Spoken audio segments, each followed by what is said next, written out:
안녕하세요. 리브 건강 채널의 권순관 원장입니다. 오늘은 암터뷰 4화를 위해서 자리에 앉았습니다. 예, 안녕하세요. 나이는 64시고 이경희입니다. 저는 2015년도에 위암 4기 진행형 진단을 받고 위 전전제를 한 상황입니다.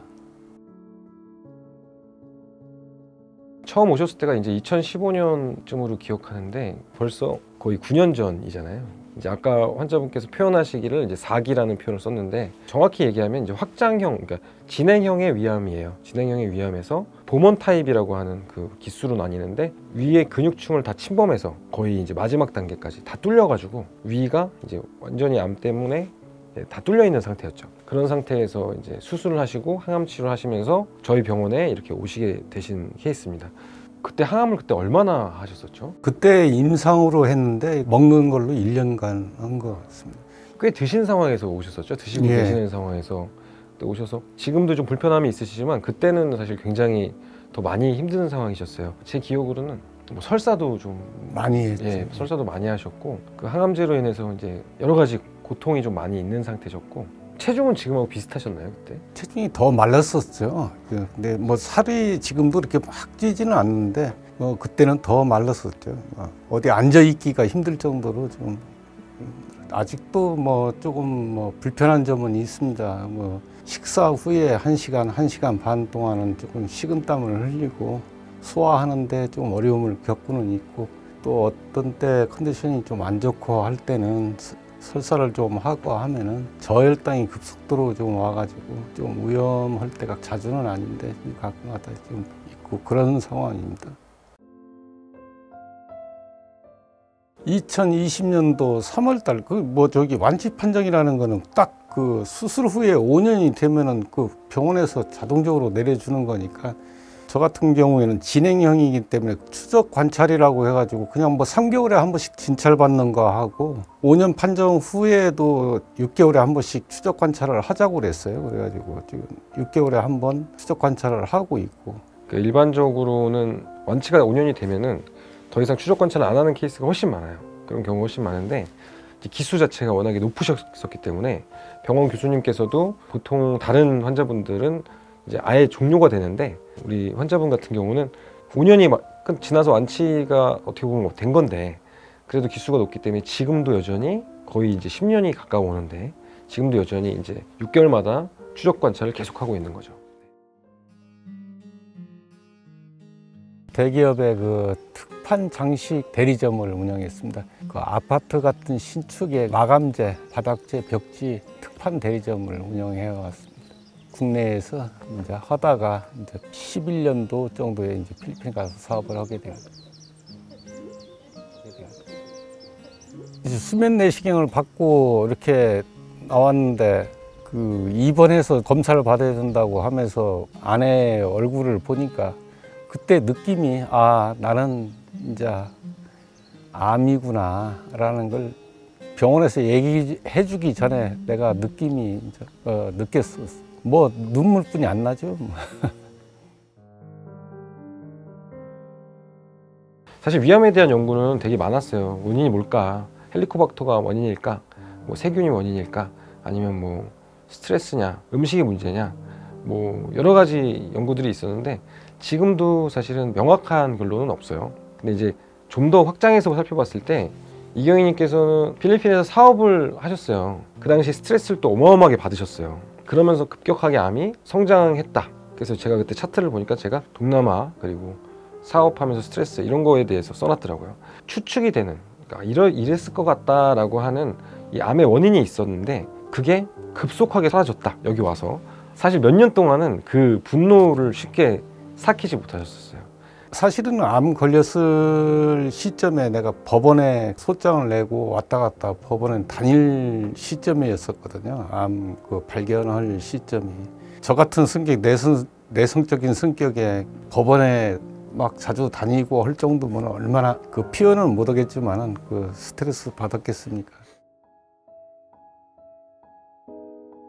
그 위 전절제 하고 처음에 항암 약 그 쓸 때가 그냥 이 약을 안 먹어도 미식거려 가지고 막 이 설사를 하고 먹으면 바로 20, 30분 내에 내리고 오는데 미식거리니까 도동이 아예 먹기가 힘들고 그래가지고 그때가 진짜 힘들었습니다. 옆에 가족들도 쳐다보면 자꾸 한 수저라도 좀 먹으라고 그러는데 자꾸 싸움이 되더라고. 이게 나는 도저히 못 먹겠고 옆에서는 좀 어느 정도 조금이라도 좀 먹게 하려고 하고 그래가지고 가족과 관계도 그때 막 좀 그런 걸로 생기고 그렇더라고.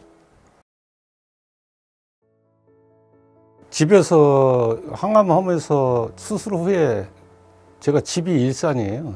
일산 또 암센터에서 수술을 했는데 집에서 이렇게 기거를 하다 보니까 뭐 애들도 다 성장해가지고 나가 직장 다니고 아내도 뭐 밖에 활동으로 하고 오니까 멍하니 하루 종일 천장만 쳐다보고 있고 그러니까 이게 정신적인 스트레스가 많이 오더라고요. 공허하고 막 우라통도 터지고 그러다가 이제 제가 인터넷으로 이제 찾아봤는데 여기가 좀 시골스럽고 조용하니 괜찮을 것 같아가지고 다른 데 어디 가보지도 않았습니다. 여기 첫 번째 와가지고 아내하고 같이 한번 답사를 왔다가 그 다음날 입원하게 돼요. 그게 벌써 이제 이렇게 오래됐네요. 9년째가 다 돼요. 제일 감사한 건 그래도 가족이죠. 가족.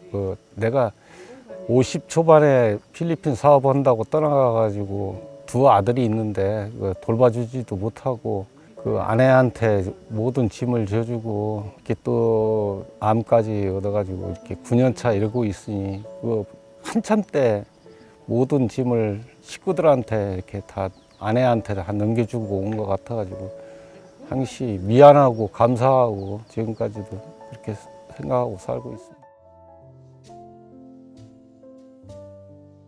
그 두 아들이 있는데 큰애는 결혼을 미루다가 19년도에 제 완치 받기 전에 이렇게 결혼을 했고 둘째 막내는 이제 내년에 한다고 그러는데 다 결혼이나 이런 것도 저로 인해서 좀 늦어진 것 같고 미안한 마음이고 아내한테 뭐 똑같은 말이지만 이게 계속 그 중요한 시기에 모든 짐을 주고 온 것 같아서 지금 죄인인 것 같습니다. 지금 내가 고맙고 다들 사랑한다는 또 우리 며느리가 들어왔는데 며느리가 주말마다 전화를 해서 아버님 하면서 이렇게 또 안부를 물어봐주고 해서 아주 요즘에는 아주 그냥 주말이 기다려집니다. 며느리한테 사랑한다고 하고 싶습니다. 환경적인 이유도 좀 많이 있는 것 같고 어떻게 보면 정신적인 마음을 이렇게 신경을 쓰는 거를 다 내려놓고 이 산속에 와가지고 치료받는 게 도움 많이 된 것 같습니다. 본병원에서는 수술 후에 항암만 먹는 거 1년 딱 하고 진료만 하고 어떻게 보면 여기서 치료는 이쪽에서 많이 한 편인데 보조적인 고주파나 면역 치료 한 게 도움이 많이 되는 것 같고 또 마음적인 것 같습니다. 마음적으로 이렇게 많이 내려놓는 게 그게 많이 도움이 된 것 같습니다. 저분의 투병에서 가장 눈여겨봤던 거는 타인에 대한 그런 봉사와 그런 사랑이었어요. 저렇게까지 할 수 있을까? 하고 정말로 막 다른 사람들 병원 다니고 이러는 거에 적극적이고 병원뿐이 아니라 좀 필요한 일이 있으면 진짜 발 벗고 나서는 그런 타입이었어요. 지금도 좀 힘드시거나 운전하기가 좀 어려운 그런 분들이 있으면 본인이 나서서 좀 해주시는 편이고 본인도 몸이 좀 허약한데 근데도 뭐 몸 쓰는 일이나 뭐 여러 가지 도와주시려고 되게 애를 쓰고 그리고 분위기 메이커예요. 저분이 말씀이 별로 없으시잖아요. 근데도 저분이 계시면 왠지 웃겨요. 그 분위기 자체가 약간 다들 재밌어해요.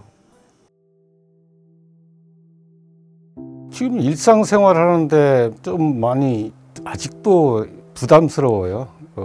남들 보기에도 그렇고 진땀을 흘리면서 그리고 육류 종류로 이렇게 좀 담낭을 제한 후로는 먹으면은 막 아주 고통스럽습니다. 이렇게 이런 모습을 어디 보여주고 지금까지 마음 편안하게 있었던 곳이 좋아서 맞아요. 여기서도 이제 조금씩 그 치료를 받으면서 요양을 하고 있는 중이죠. 어떻게 보면은 이경희님 같은 경우는 다른 분들하고는 좀 다른 부분이 워낙에 오래도 계셨고 그러니까 다른 분들처럼 적극적으로 암 치료를 똑같이 하지는 않아요. 필요한 치료 소량만 이렇게 하시고, 사실 병원에서 아직도 추적 관찰을 한다는 얘기는 뭔가 불안하다는 얘기예요. 이 기수에 이렇게 이제 무탈하게 더 이상 뭐 항암 치료한 게 아니잖아요. 이런 식으로 계시는 경우가 워낙에 없기 때문에, 그래서 병원에서도 좀 더 계속 보자 이렇게 얘기를 했던 거고. 근데 일단은 지금도 일상생활 하시기에는 조금 힘든 상황이 있어요. 어떻게 보면은 이제 본인의 이런 좀 힘드신 모습을 남들 앞에서 보여주기 싫은 그런 마음이 또 있으신 거예요. 그래서 저는 저 오랫동안 뵀던 분이라서 그런 마음이 좀 이해가 가고, 저희 병원에 꼭 있어야 본인도 편하시고 그런 상황이셔서 그렇게 계시고 계세요. 얼마 전에 우리 아버지 병원 태워다 주셔서 정말 감사합니다.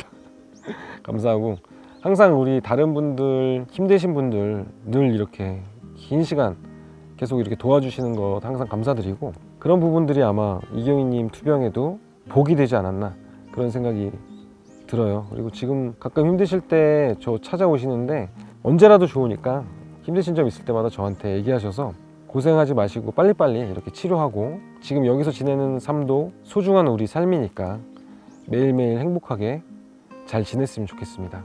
늘 감사하게 생각하고 있습니다. 감사합니다.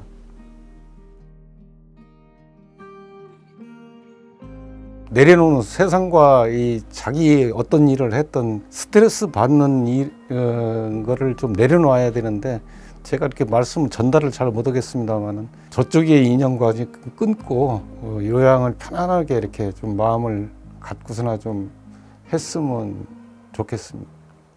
위암 환자분 인터뷰는 오늘이 처음이었는데, 위암 환자분들 인터뷰는 굉장히 귀한 인터뷰예요. 이걸 보는 환자분들한테 좀 더 순수하고 마음으로 좀 다가갔으면 하는 바람이 있습니다. 나와주신 이경희님한테 너무 감사하고요. 지금까지 암터뷰 4화 권순관 원장이었습니다. 감사합니다.